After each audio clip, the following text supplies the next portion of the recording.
Today, I am joined by my good friend and coworker, Lydia Morrison. Lydia is a member of the Marketing Communications team here at NEB. She is also the social media manager and the host of the NEB podcast series, Lessons from Lab and Life. Hey, Lydia. Hey, Dina.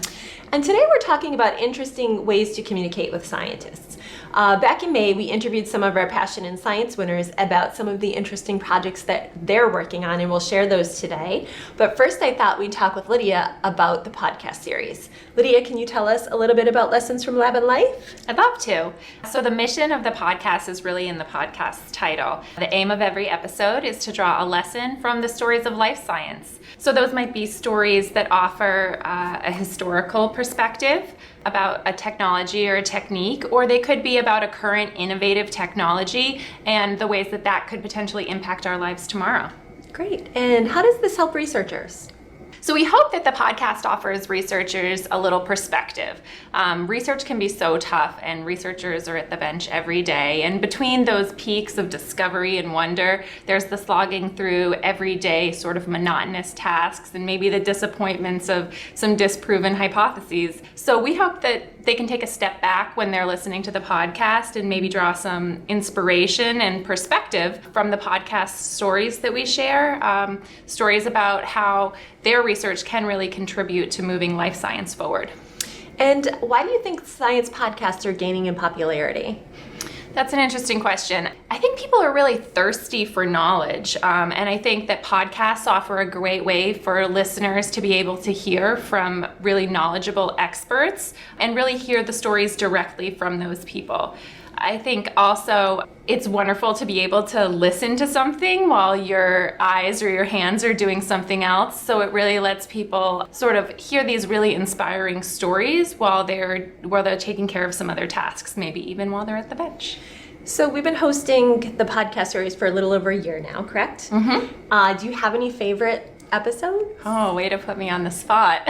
I think one of my favorite episodes was the interview with Tom Knight from Ginkgo Bioworks. Tom has a really amazing story and history. He's certainly a brilliant individual, and he started out as a computer scientist. I think he's a great example of how you don't have to feel sort of boxed in by a very specific area of study, and it's okay to sort of cross those boundaries and integrate different fields of study. And he's sometimes called the godfather of synthetic biology. He's really moved sort of this computer science programming thinking into the field of biology, and it's amazing what he's done with his career and what he's inspired through the iGEM program, as well as many other programs he's been involved with. Yeah, I like that one too.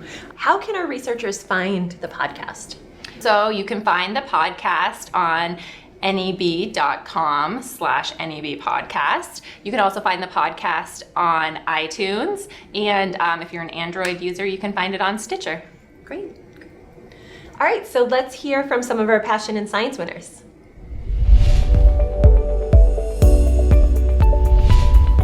My name's Sarah McInally. I'm at the University of Connecticut. I'm a squid biologist, and I also founded the program Skype a Scientist. Skype a Scientist is a nonprofit that matches scientists and classrooms all around the world. We've reached about 15,000 classrooms so far, and we have a group of 6,000 scientists that participate. The way the matching works is that teachers request a scientist based on the type of scientist that they want to talk to, and we can also match them with given underrepresented minorities in science. So if the teacher wants to talk to a female scientist, we can match them with that, with an LGBTQ scientist, or even underrepresented minorities ethnically in science as well. Skype a Scientist is helpful for both young researchers in the scientific community and also for young students, because in graduate school there's really no established curriculum for most places in science communication training. So really you only get practice by doing it. And Skype a Scientist is kind of a low stress environment to talk about science with people who don't do science for a living. And so it's a really good platform for that kind of practice. And also it helps young kids because a lot of people have never met a scientist. I think about 80% of people polled in 2018 of the American population said they can't name a living scientist. And so, of course, that means they haven't met one. And so you have this perception of what scientists look like, how they behave, and it's very, very different from how we actually are. And so just getting to meet us is really important for changing people's perception of science and scientists. And also, I think that helps people sort of trust us when they get to really see who we are, as opposed to how we're seen or portrayed in movies and TV.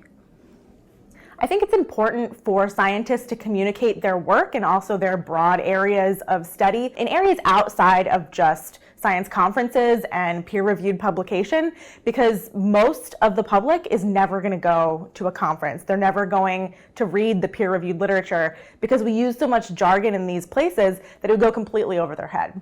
So it's important for scientists to practice communication to the public, if not only to get their work out, but also just to get better at communicating in general. Even within the scientist community and within our field, it's really important to be good at communicating why your work is important. For getting grants for grant readers outside of your field, it's professionally helpful, and it's also absolutely essential for the public to understand what science is really accomplishing and why it's important.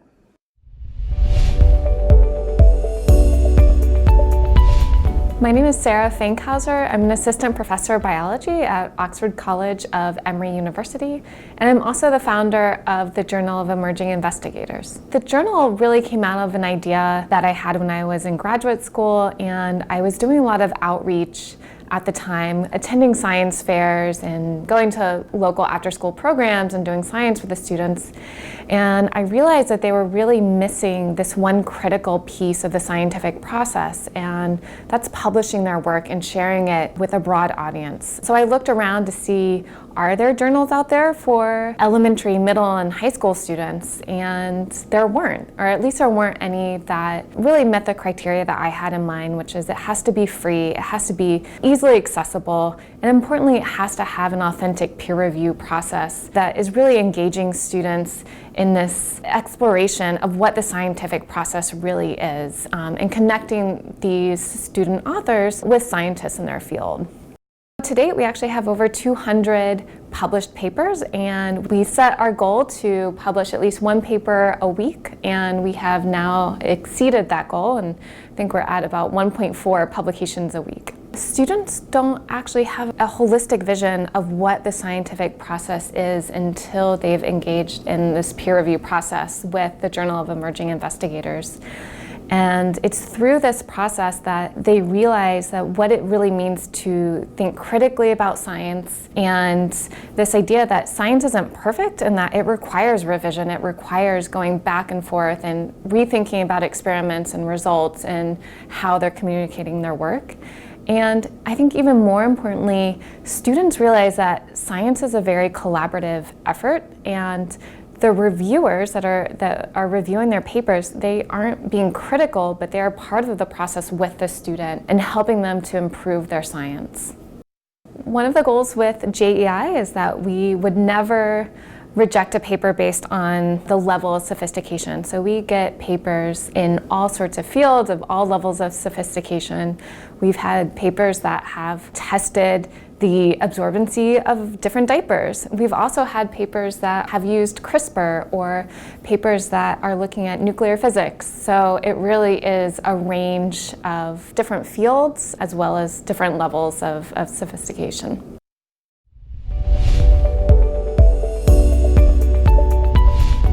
Hi, I'm Garth Raquan. I am a PhD student studying fish physiology at Scripps Institution of Oceanography in San Diego, California. In my spare time, I founded Squidtoons Comic to illustrate science using various comics and other medium. And the key here is that I focus on creating comics that are scientifically accurate as well as visually appealing. I founded Squidtoons primarily out of frustrations. I saw scientists being misinterpreted and unfairly attacked on social media as well as in the press. And that really had me thinking about how much we really need scientific literacy in the public sphere. I invited a couple friends And together we started making comics to help engage the public in a manner that would be beneficial for everyone. So I believe comics is a great medium to discuss scientific research because first and foremost, the illustrations are disarming. So when a person is approached by a piece of comic, they are more likely to read it versus a scientific paper. Another reason why scientific comics are a great tool is because it has relatively few words and the visuals are usually pretty appealing, so that both kids and adults alike would enjoy and learn something from it. I think it's important to offer alternative communication methods, especially comics. In my work, comics are able to reach the inner child in all of us. When I first moved from Hong Kong to Los Angeles, I needed an English name, and I picked Garfield because I read Garth comics in Chinese back then. Turns out that Garth comics were also one of the main reasons why I learned to be fluent in English. One of the reasons why I believe comic is so impactful and able to communicate or articulate concepts that are pretty complex is because you have a combination of imagery and relatively few words.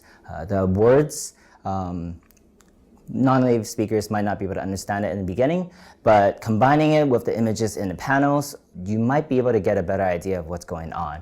And over time, that is one key method that I use to communicate science, which could be a different language to many people.